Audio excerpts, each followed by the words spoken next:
ഖുർആൻ അല്ലാഹുവിന്റെ കലാമാണ്. ഈ ഖുർആനിനെ ജിബ്രീൽ അലൈഹിസ്സലാം ഹബീബായ റസൂലുള്ളാഹി സ്വല്ലല്ലാഹു അലൈഹി വസല്ലം തങ്ങൾക്ക് ഓതിക്കൊടുത്തു.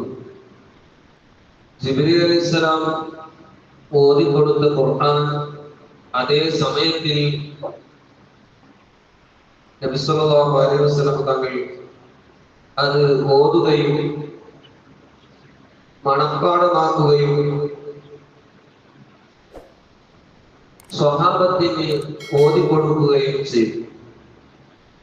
സ്വഹാബത്തും അതിനെ ഹിഫ്ളാക്കി കാണാതെ പഠിച്ചു.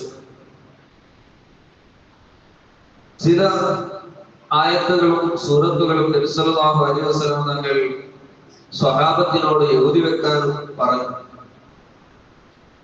സയ്യിദ് ഇബ്നു സാബിത്ത് റളിയല്ലാഹു അൻഹു പോലത്തെ സ്വഹാബത്ത് അത് എഴുതി വെക്കാറുണ്ടായിരുന്നു. ഈ തപ്പനയുടെ ഓലയിലും അതുപോലെ മൃഗങ്ങളുടെ തൊലിയിലും എല്ല്, ഇലകൾ, ഇതുപോലത്തെ വസ്തുക്കളിൽ ഖുർആൻ എഴുതി വെക്കപ്പെട്ടു.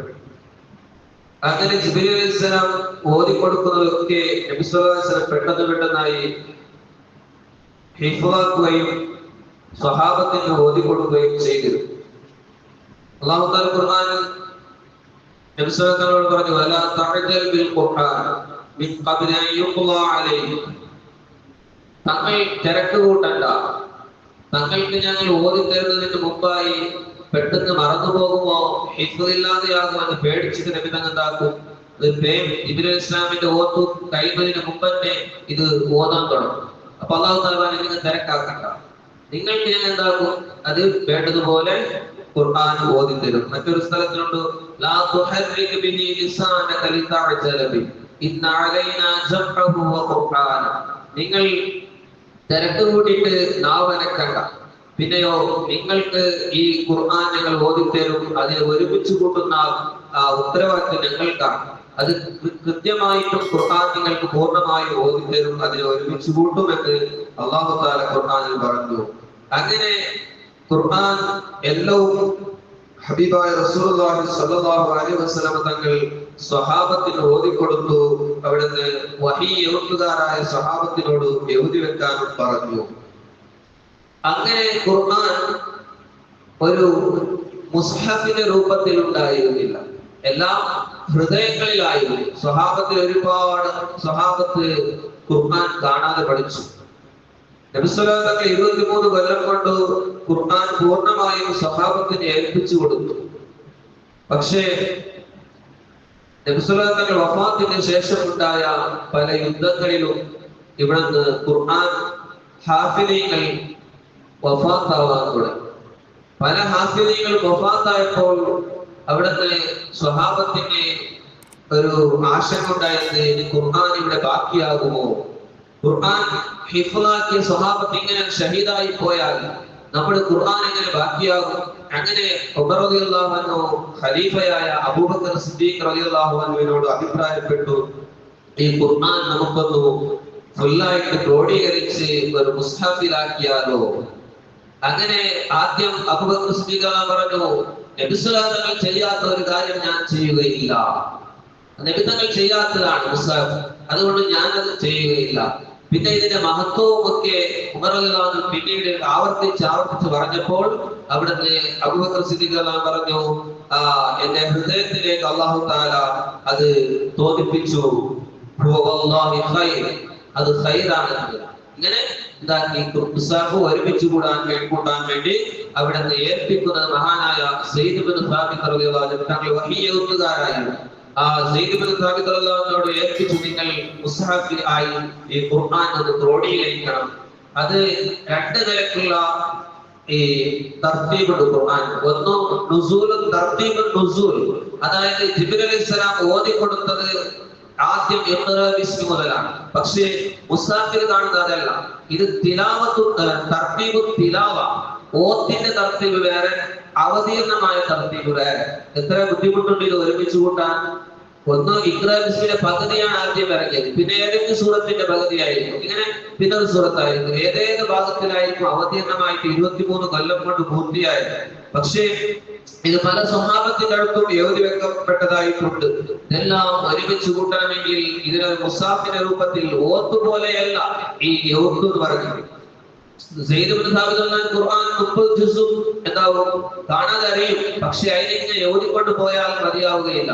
ഇത് ഏത് സൂറത്തിന്റെ ഏത് ഭാഗത്തിൽ, അതുപോലെ ഈ യൗത്തിന്റെ രൂപവും വ്യത്യാസമാണ്. ഖുർആൻ ബാക്കി അറബി യൗതിയത് പോലെയല്ല, അത് ഒരുപാട് നിയമങ്ങളുണ്ട്. ചില സ്ഥലത്തിൽ നീട്ടാനുള്ള സ്ഥലത്തിൽ അക്ഷരങ്ങൾ നീട്ടാതെ അവിടെ യോജിച്ചിട്ടുണ്ടാവും, നീട്ടാൻ ഇല്ലാത്ത സ്ഥലത്തിൽ നീട്ടി യോജിച്ചിട്ടുണ്ടാവും. പക്ഷെ അത് ഖുർആനിന്റെ ഒരു പ്രത്യേക ശൈലിയാണ്. ഇതെല്ലാം മനസ്സിലാക്കിയ സെയ്ദ് ഇബ്നു സാബിത് റളിയല്ലാഹു പറയുന്നു, ലൗ കല്ലഫനി നഖല ജബലിൻ, എന്നോട് ഒരു പർവ്വതം നീക്കാൻ വേണ്ടി പറയുമായിരുന്നെങ്കിൽ മാകാന അസ്തലാലയ മിമ്മാ അമറനി ബിഹി, ഈ ഖുർആൻ ക്രോഡീകരിക്കാൻ പറഞ്ഞ കാര്യം എന്നോട് പറയുന്നതിനേക്കാൾ ഒരു പർവ്വതം, ഒരു വലിയൊരു പർവ്വതത്തിനെ നീക്കി അങ്ങോട്ട് നീക്കണമെന്ന് പറഞ്ഞാൽ ഇത്ര എനിക്ക് ഭാരമായി തോന്നുകയില്ല.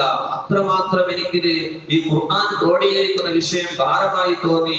അത് അത്രയും സൂക്ഷ്മതയോടുകൂടെ നിർവഹിക്കേണ്ട കാര്യമായതുകൊണ്ട് അങ്ങനെ സെയ്ദ് ഇബ്നു സാബിത് റളിയല്ലാഹു മറ്റു സഹാബത്തിന്റെ സഹായത്തോടുകൂടി ഖുർആൻ പല ഭാഗത്തിൽ നിന്നും ഒരുമിച്ച് കൂട്ടി ഒരു മുസ്ഹഫിന്റെ രൂപത്തിൽ ഉണ്ടാക്കി അബൂബക്കർ സിദ്ദീഖ് റളിയല്ലാഹുവിന്റെ കാലഘട്ടത്തിൽ. നിങ്ങൾ നോക്കൂ, നബി തങ്ങളുടെ കാലത്ത് ഇല്ലാത്തതാണ്. ഇന്ന് ആരിവിടെ ഖുർആൻ ഓതുന്നുണ്ടെങ്കിലും അത് അബൂബക്കർ സിദ്ദീഖ് ഉണ്ടാക്കിയ കാര്യമാണ്. ഇത് ഉമർ റളിയല്ലാഹു അൻഹു ഉണ്ടാക്കിയ തറാവീഹ് 20 ജമാഅത്തായിട്ട് ഇന്ന് പലരും നിസ്കരിക്കുന്നില്ല. ഉസ്മാൻ റളിയല്ലാഹു അൻഹു ഉണ്ടാക്കിയ ജുമയുടെ 2 ബാങ്ക് ഇന്ന് പലരും എന്താക്കുന്നില്ല, നിർവഹിക്കുന്നില്ല. പക്ഷേ അബൂബക്കർ സിദ്ദീഖ് ഉണ്ടാക്കിയ ആ മുസ്ഹഫ് കൊണ്ട് എല്ലാവരും ഓതുന്നുണ്ട്, അല്ലേ? അതുകൊണ്ട് അബൂബക്കർ സ്വഹാബത്തിന് നാം പിൻപറ്റണം. അബൂബക്കർ സിദ്ദീഖ് റളിയല്ലാഹു ഒന്നാമത്തെ മുസ്ഹഫ് ഉണ്ടാക്കി. അബൂബക്കർ സിദ്ദീഖിന്റെ ഖിലാഫത്ത് കാലത്തിൽ ഒരേ മുസ്ഹഫായിരുന്നു. ആർക്കെങ്കിലും സംശയം ഉണ്ടായാൽ ഖലീഫിന്റെ അടുത്ത് വരാം, നോക്കാം, അതിന്റെ സംശയങ്ങൾ തീർക്കാം. വീണ്ടും അത് ഉമർ റളിയല്ലാഹുവിന്റെ ഭരണകാലത്തിലും ഇതേ ഒരു മുസ്ഹഫായിരുന്നു, ഖലീഫയുടെ കയ്യിലേക്ക് ഏൽപ്പിച്ചു. ഉമർ റളിയല്ലാഹു അൻഹു വഫാത്തായപ്പോൾ ഇതിനെ ഉമർ റളിയല്ലാഹുവിന്റെ മകളായ ഹഫ്സ റളിയല്ലാഹു അൻഹയുടെ അടുത്തേക്ക് കൊടുത്തു. ഹഫ്സ ബീവിയെ സൂക്ഷിച്ചു വെച്ചു. അങ്ങനെ ഉസ്മാൻ ഇബ്നു അഫ്ഫാൻ റളിയല്ലാഹു അൻഹു 3ാം ഖലീഫയായപ്പോൾ അവിടുന്ന് പല ഭാഗങ്ങളിലും ഖുർആൻ തെറ്റുപോകുന്നതായി അവിടുന്ന് ബോധ്യപ്പെട്ടു. പല ഭാഗങ്ങളിലും ഖുർആൻ എന്തോ തെറ്റുപോകുന്നതായി കണ്ടപ്പോൾ അവിടുന്ന് പല നാട്ടിലേക്കും മുസ്ഹഫ് ഓരോ കോപ്പി അയക്കാൻ വേണ്ടി തീരുമാനിച്ചു. 6 മുസ്ഹഫുകൾ ഉണ്ടാക്കി. Basra, Kufa, Mecca, Medina, Yemen, Sham, ഇങ്ങനെ പല നാട്ടിലേക്ക് ഓരോ കോപ്പികൾ അയച്ചു കൊടുത്തു. നിങ്ങൾ നാട്ടിൽ എന്തെങ്കിലും സംശയമുണ്ടെങ്കിൽ ആ മുസ്ഹഫ് നോക്കി നിങ്ങൾക്ക് തിരുത്താമെന്ന് പറഞ്ഞ് ഓരോ നാട്ടിലേക്ക് മുസ്ഹഫ് അയച്ചു കൊടുക്കുകയും എന്നിട്ട് പറഞ്ഞു, ഈ മുസ്ഹഫ് അല്ലാത്ത ബാക്കി ആരുടെങ്കിലും മുസ്ഹഫ് ഉണ്ടെങ്കിൽ എല്ലാം കരിച്ചു കളയണമെന്ന് അവർ നിർദ്ദേശിച്ചു. മുസ്ഹഫ് ധരിക്കാമോ? അതെ, ഒരു ഉസ്മാൻ റളിയല്ലാഹു ഉണ്ടാക്കിയ മുസ്ഹഫ് അല്ലാതെ ഒന്നും ഉണ്ടാകാൻ പാടില്ല. അത് യഥാർത്ഥമായി കൃത്യമായി ഉണ്ടാക്കിയ മുസ്ഹഫാണ്. അതെല്ലാം തെറ്റായിക്കൊണ്ട് ആരെങ്കിലും ഉണ്ടാക്കിയിട്ടുണ്ടെങ്കിൽ എല്ലാം ധരിച്ചു കളയണമെന്ന് പറഞ്ഞു. അങ്ങനെ ഉസ്മാൻ റളിയല്ലാഹുവിന്റെ കാലത്തിൽ പല ഉണ്ടാക്കിയ മുസ്ഹഫ ഇന്നും അറിയപ്പെടുന്നത് റസ്മുൽ ഉസ്മാനി. റസ്മുൽ ഉസ്മാൻ എന്ന ഉസ്മാൻ റളിയല്ലാഹു ഉണ്ടാക്കിയ ആ യൗത്തിന്റെ ശൈലിയും നിയമങ്ങൾ അനുസരിച്ചിട്ടുള്ള മുസ്ഹഫാണ് ഇന്ന് ലോകത്തിൽ കാണുന്നത്. അതുകൊണ്ട് ആ മുസ്ഹഫ് ഉണ്ടാക്കിയത് അബൂബക്കർ സിദ്ദീഖ് റളിയല്ലാഹുവിന്റെ കാലത്തിലും ശേഷം ഉസ്മാൻ ഇബ്നു അഫ്ഫാൻ റളിയല്ലാഹുവിന്റെ കാലത്തിലുമാണ്. അങ്ങനെ നാം ഓതുന്ന തർത്തീബ് ഫാത്തിഹ തൊട്ട് നാസ് വരെയുള്ള തർത്തീബാണ്. നാം ഓത്തിന്റെ തർത്തീബ് ഇറങ്ങിയത് ഇഖ്റാ ബിസ്മി മുതൽ വത്തഖൂ യൗമൻ തുർജഊന ഫീഹി ഇലല്ലാഹ് എന്ന് അവസാനമായി ഇറങ്ങി. പക്ഷേ ഓതുന്നത് ഫാത്തിഹ, അൽ ബഖറ, ആലി ഇംറാൻ ഇങ്ങനെ തുടങ്ങിയിട്ട് നാസ് വരെ ഓതുന്ന ആ തർത്തീബാണ് തിലാവത്തുൽ തർത്തീബ് എന്ന് പറയുന്നത്. അതുകൊണ്ട് ഖുർആനിന് 2 തർത്തീബുകളുണ്ട്. ഇൻഷാ അല്ലാഹ് ബാക്കി വിഷയങ്ങൾ നാളെ നോക്കാം. അല്ലാഹു റബ്ബ് സുബ്ഹാനഹു വ തആല ഖുർആനിലെ ഒരുപാട് കാര്യങ്ങൾ മനസ്സിലാക്കി ജീവിതത്തിൽ ഉൾക്കൊള്ളാൻ നമുക്ക് തൗഫീഖ് ചെയ്യുമാറാവട്ടെ.